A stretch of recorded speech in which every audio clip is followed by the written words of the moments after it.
কুরআন ও হাদিসের আলোকে বিশ্ব নবী হজরত মুহাম্মদ সাল্লাল্লাহু আলাইহি ওয়াসাল্লাম এর জীবনী ও অলৌকিক ঘটনাবলী পাঠ ৭৪। অন্য কোনো দেশের ভেতর দিয়ে এভাবে অস্ত্রশস্ত্র বহন আন্তর্জাতিক নীতির পরিপন্থী। কাজেই আক্রমণ করে এসব অস্ত্রশস্ত্র অধিকার করা মুসলমানদের কর্তব্য। তখন কোনো সাহাবী আনন্দের সাথে তার সম্মতি প্রকাশ করলেন। আর কেউ মনে করলেন যে এটা তো কোনো গুরুত্বপূর্ণ যুদ্ধের মোকাবিলা করা নয়। তাই তারা এ থেকে নীরব ও বিরত রইলেন। যথা ইবনে কাসিরে রয়েছে, হজরত রাসূলুল্লাহ সাল্লাল্লাহু আলাইহি ওয়াসাল্লাম বললেন, একটা কোরাইশদের কাফেলা যাচ্ছে, এতে তাদের বাণিজ্য সম্ভার রয়েছে। এর পশ্চাদ্ধাবন করো। বিচিত্র কি যে আল্লাহ একে তোমাদের জন্য গনিমতের মালে পরিণত করবেন।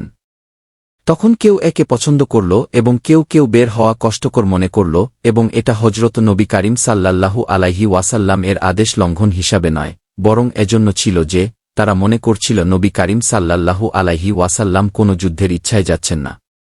মুসলমানদের এ বাহিনী যারা তেজারতি কাফেলার পশ্চাদ্ধাবনের উদ্দেশ্যে বের হল, তারা যুদ্ধ সরঞ্জামের পরোয়া না করে মদিনা থেকে বের হলেন। আবার অনেক তফসিরকার ভিন্ন ধরনের ব্যাখ্যা করেছেন এবং বলেছেন, না, মদিনাতেই তেজারতি কাফেলার ও কোরাইশদের সম্মুখীন হওয়ার সম্ভাবনার কথা হজরত রাসূলুল্লাহ সাল্লাল্লাহু আলাইহি ওয়াসাল্লাম উল্লেখ করেছেন এবং সে হিসাবে যার যা আছে তা সাথে করে যুদ্ধের প্রস্তুতি নিয়েই তারা বের হয়েছেন। মহানবী হজরত মুহাম্মদ সাল্লাল্লাহু আলাইহি ওয়াসাল্লাম সাহাবাদের সাথে পরামর্শ করে এবং তাদের মনোবল নিয়ে মদিনা থেকে বের হলেন এবং কিছু লোককে মদিনায় থাকার জন্য নির্দেশ দিলেন। শেষ পর্যন্ত যারা লড়াই এর জন্য প্রস্তুত হল তাদের সংখ্যা ৩১৩ জন। ৮৮ জন মুহাজির, ১১২ জন আউস এবং ১১৩ জন খাজরাজ গোত্রের। অন্য বর্ণনায় আছে মুহাজির ৮৮ জন আর আনসার ২২৫ জন। রাতের অন্ধকারে তারা যাত্রা করল বদর প্রান্তরের দিকে। মোকাবিলা করার জন্য হজরত রাসূলুল্লাহ সাল্লাল্লাহু আলাইহি ওয়াসাল্লাম সামনে দুটি দল লক্ষ্যস্থল হল, একটি বাণিজ্যিক কাফেলা, অপরটি মক্কা থেকে আসতে পারে এমন কোরাইশ বাহিনী। বদর প্রান্তরে আগমনের ঘটনা। উচ্চারণ: ওয়ালাতাকুনু কাল্লাজিনা খারাজু মিন দিয়ারিহিম বাতওয়ারাও ওয়া রিয়ান্নাসি ওয়া ইয়াচুদ্দুনা আন সাবিলিল্লাহি। অর্থ: তোমরা তাদের মতো হইও না, যারা নিজেদের ঘর হতে গর্ব অহংকারের সাথে লোকদেরকে নিজেদের শান শোকাত দেখাতে বের হয়, এবং যারা আল্লাহর পথ হতে মানুষকে বিরত রাখে। সূরা আনফাল, আয়াত ৪৭। আবু সুফিয়ান ছিল অত্যন্ত চতুর স্বভাবের লোক। প্রথমে তার ধারণা হল যে বাণিজ্যিক কাফেলা হয়তো আক্রান্ত হতে পারে। তাই সে একজনকে মক্কা পাঠিয়ে দিল এ সংবাদ নিয়ে যে তার কাফেলা মুসলমান কর্তৃক আক্রান্ত হতে যাচ্ছে। তার সে খবর পাওয়া মাত্র ৩ দিনের মধ্যে কোরাইশ বাহিনী রণ সাজে সজ্জিত হল। ১,০০০ যোদ্ধা, ২০০ ঘোড়া এবং গায়ক বাদকদল সহ তারা বদর মুখে যাত্রা করল। অপরদিকে আবু সুফিয়ান গুপ্তচরের মাধ্যমে অবস্থা জানতে পেরে তাড়াতাড়ি সে স্থান ত্যাগ করে সাগরের কূল ধরে মক্কার পথে রওনা হয়ে গেল। তখন সে দ্বিতীয়বার দূত মারফত কোরাইশদের নিকট সংবাদ পাঠাল যে আমরা ভিন্ন পথে নিরাপদে মক্কায় ফিরে যাচ্ছি। আমাদের আক্রান্ত হবার কোনো ভয় নেই।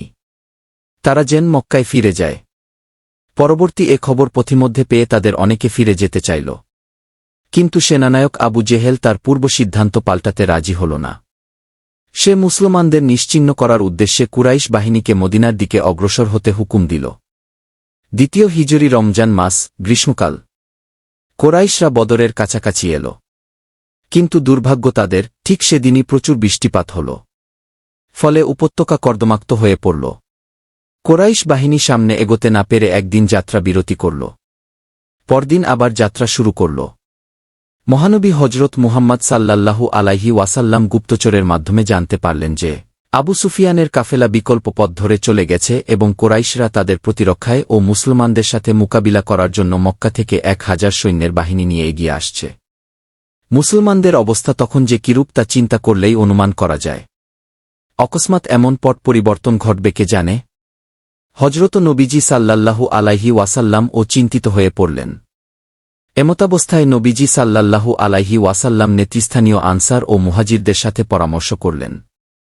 ভক্তবৃন্দ মহান আল্লাহর জন্য, রাসূল সাল্লাল্লাহু আলাইহি ওয়াসাল্লাম এর জন্য, ইসলামের জন্য প্রত্যেকেই প্রাণ দিতে প্রস্তুত। তখন নবীজি সাল্লাল্লাহু আলাইহি ওয়াসাল্লাম বললেন, ঠিক আছে, তোমরা আল্লাহর রহমতের জন্য অগ্রসর হও। কেননা আল্লাহ পাক আমাকে দুটোর মধ্যে যে কোনো একটি বিজয়ের ব্যাপারে ওয়াদা করেছেন। আল্লাহর কসম, আমি আমার দিব্য চোখে এখনই কোরাইশদের নিহত হওয়ার স্থান দেখতে পাচ্ছি। শহীহ মুসলিম শরীফে আছে, হুজুর সাল্লাল্লাহু আলাইহি ওয়াসাল্লাম বদরের ময়দানে পৌঁছে জমিনের উপর হাত রেখে বলছেন, এখানে অমুক কোরাইশ নিহিত হবে এবং এখানে অমুক নিহত হবে। আল হাদিস। বদরের ঘটনাটা আল্লাহ তাআলা এভাবে উল্লেখ করেন। উচ্চারণ, কামাখরাজাকা রাব্বুকা মিম বাইতিকা বিল হাকবব্বি ওয়া ইন্না ফারিকবাম মিনাল মুমিনিনা লাকারিঠুন ইউজাদিলুনা কাফিল হাকবব্বি বাদা মাতা বায়ানা কাল্লা মায়ুসাকুনা ইলাল মাউতি ওয়াহুম ইয়ানজুরুন।